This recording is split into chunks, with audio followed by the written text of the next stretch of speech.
ating mga pambatong lutong Pinoy, pwedeng sahugan ng choknat.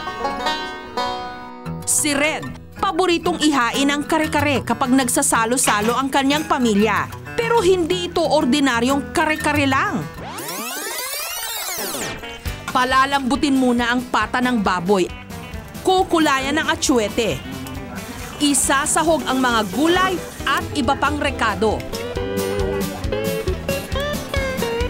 Ang panghuli, ang pambatong choknat. Ang usual na kare-kare kasi, di ba parang peanut lang, maalat. Nung ginamit namin siya alternate dun sa mani, ayun, naging mas malapot, naging mas masarap. So, nag-add pa ng konting tamis. So, dumagdag pa yung lasa. Tama ang lasa, tama ang alat niya, tsaka yung tamis. Malinamnam. Si Chef Ed naman, ang kanyang specialty, turon na hinaluan ng choknat, ang Choco Pino Turon. Choknat? Ibinabalot sa wrapper ang saging na sinamahan ng choknat. Tsaka ipiprito.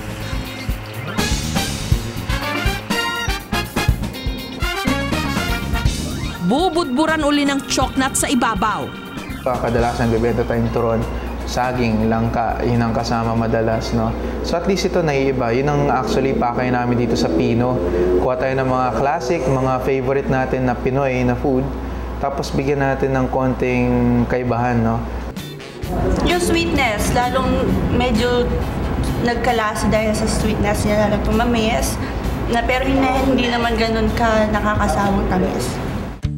Pero hindi lang daw tiyan ang binubusog ng choknat.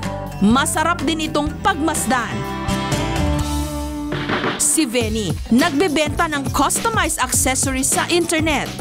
Katulad ng isa sa kanyang mga bestseller, choknat bangles o porselas. Mabusising ipinipinta ng kanyang artist na si Bayo ang design ng choknat sa mga bangle. Kapag natuyo, pwede nang ipamporma.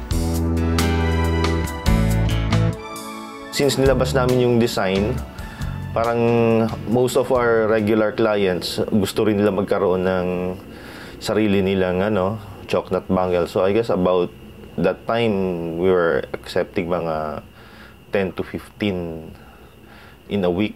Gumagawa rin daw sila ng sapatos at bag na may disenyo ring choknat. Pero ang pinakamasarap na sigurong kwento tungkol sa choknat, yung may kinalaman sa pag-ibig. Sa telebisyon, katakot-takot ng mga kwento ang naihatid ng GMA News reporter na si Jiggy Manica. Mula dito sa Chicago, ako si Jiggy Manica, nakatutok 24 oras. Pero ang pinakamaganda na siguro sa lahat ng kanyang mga kwento, ang love story nila ng kanyang misis na si Marnie. Sintamis daw ng choknat. Noon kasing nililigawan pa lang ni Jiggy si Marnie, ang kanyang inireregalo sa kanya, 3 choknat araw-araw. Initially, nung nagbibigay siya ng choknat, sabi ko, cheap naman ito.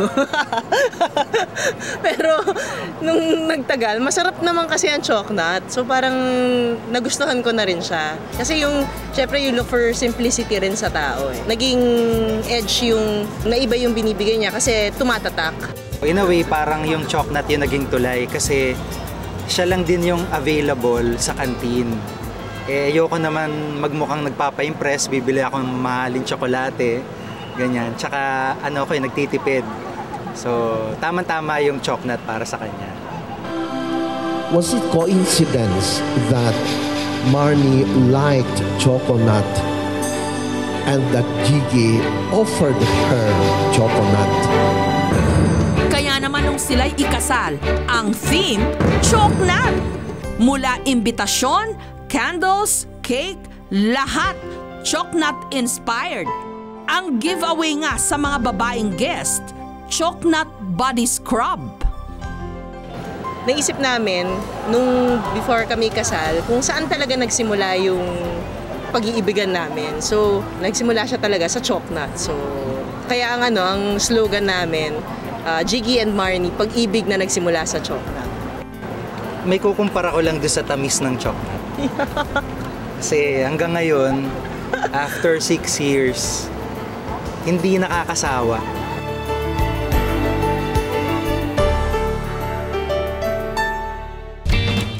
Napakaraming mapagpipili ang tsokolate. Puro masasarap at mamahalin.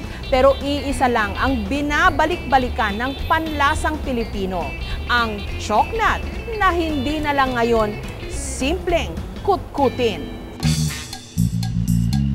Tama ka ng tao, sila ulo ka ba? Hindi naman, kunti lang. Ang sing-along master na si Alexander, walang sawa kung magpatikim ng kanyang mga joke at hirit. Pero ang talagang pinagkakaguluhan tuwing nasa entablado siya, ang mga ipinamumudmud niyang tsokolate. Hindi imported at mamahalin, pero masarap at matagal nang popular sa mga Pilipino, ang Chocnut. Chocnut! Sarap! Nasa Chocnut na name, so parang nakakatawa. Unti-unti na akong kilala. Dati nag-start ako sa maliit, ngayon sa malaking bar na. At saka ang daming blessings. Walang dudang tsokolate ang isa sa pinakapaboritong panghimagas sa buong mundo. Gawa ito sa buto ng bunga ng cacao tree. Kapag natuyo ang buto at naging pulbos, tsokolateng tsokolate.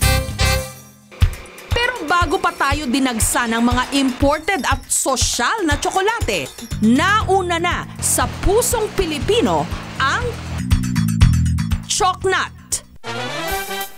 1960s unang lumabas ang Chocnut sa merkado. Noon pa man, ginagawa na ito sa isang pabrika sa Malabon. Pero tumanggi silang ipakita ang kanilang factory at produksyon. Trade secret daw kasi ito, lalo pat marami na ngayong nanggagaya sa kanilang produkto.